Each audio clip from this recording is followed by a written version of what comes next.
In my junior year of high school basketball, I scored 410 points. That's a pretty big difference from scoring 13 in my sophomore year. How did I do it? Well, I'll tell you right now. So let me go over some possible limiting beliefs you may have right now. Look, if you think you're too short, I'm 5'9" as a junior in high school. 5'9". Oh no, I can't do it because I'm unathletic, dude. I can barely touch the middle of the net when I jump, bro. Like, I'm not the fastest. I can't jump high at all. Like, I play on the ground. I don't get up there and jump with the big guys. I just can't.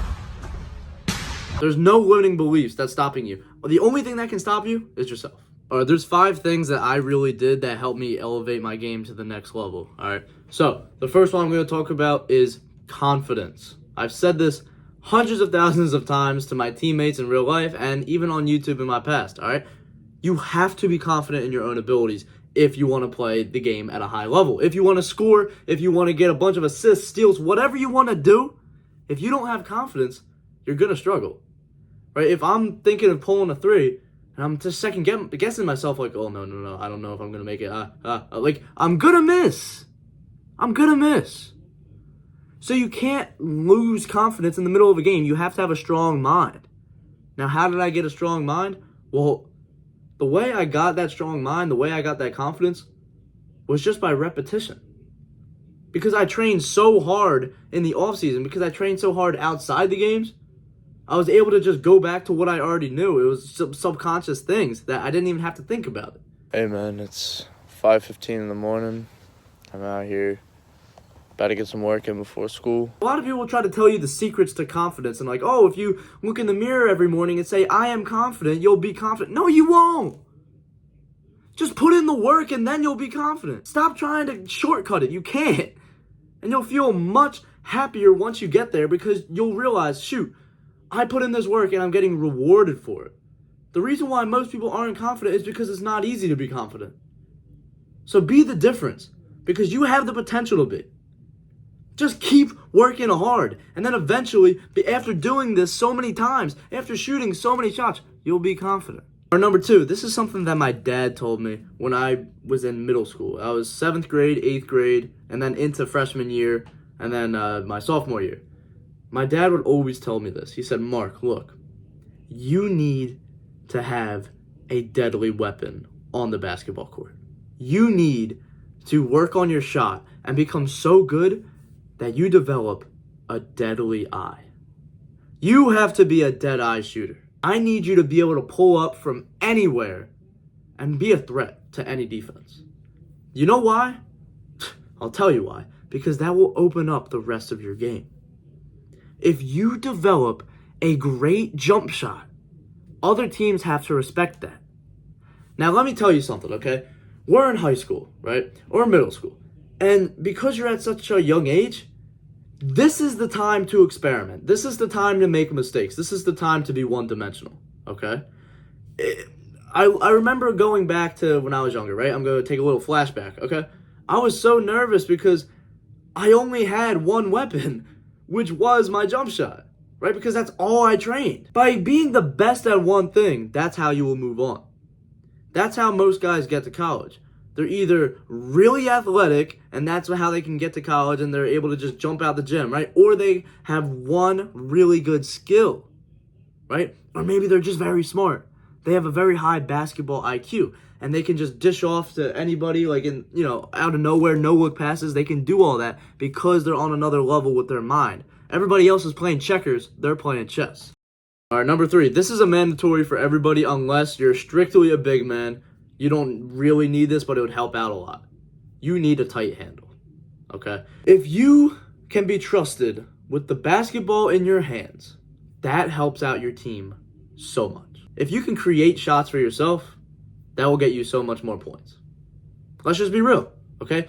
If you can do a double cross between the legs, behind the back, spin move, 3, boom, you'll be able to score a lot more points. Now, I'm just going to go directly into the next tip, okay? Because I don't need to explain that anymore.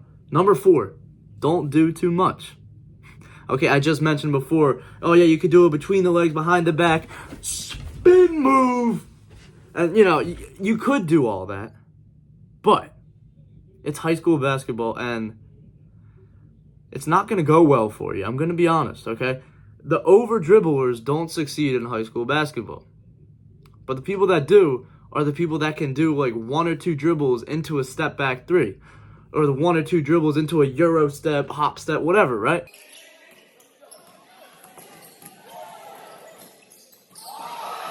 Be efficient with your dribbles.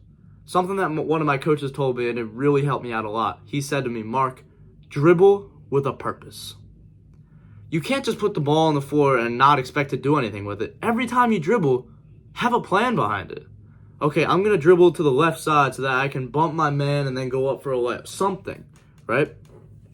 And don't try to be too predictable either. Don't just have the same move every single time. That's why I mentioned get a tight handle, because by getting a tight handle, you can counter what the defense does, right? So if you do a crossover and the defense is about to reach, do a double cross, right? By practicing it, everything goes back to practice, okay? Forget what Allen Iverson said about, we talk about practice. Don't worry about Allen Iverson, all right? Everything in practice, if you practice it at game speed, and if you do it enough times, it will become subconscious to you. And you'll be able to just do it bang, bang, bang, bang, bang. One thing that I noticed was that the game slowed down for me, especially in my junior year, okay? And now, playing AAU and everything. The game has slowed down for me. And it's an amazing experience, and I hope that you can have that as well. All right, number 5.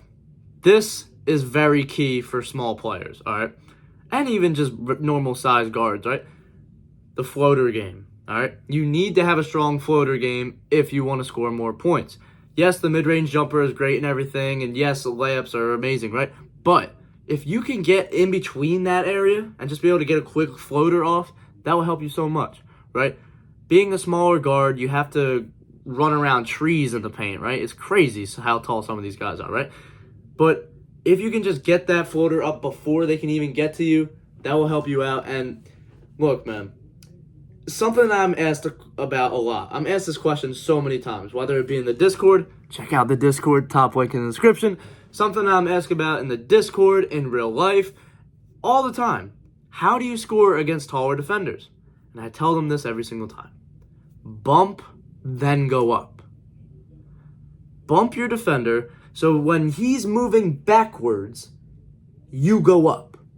Because it's physically impossible for somebody to be moving backwards and at the same time jump forwards.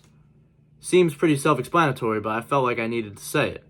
Right? If you bump your defender well enough, right, he doesn't just stay in one place and then just go, right? He just doesn't block it out of the air, right?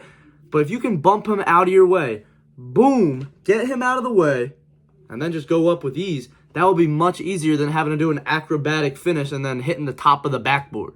Something that my coach taught me that helped me out a lot as well is stay on your line.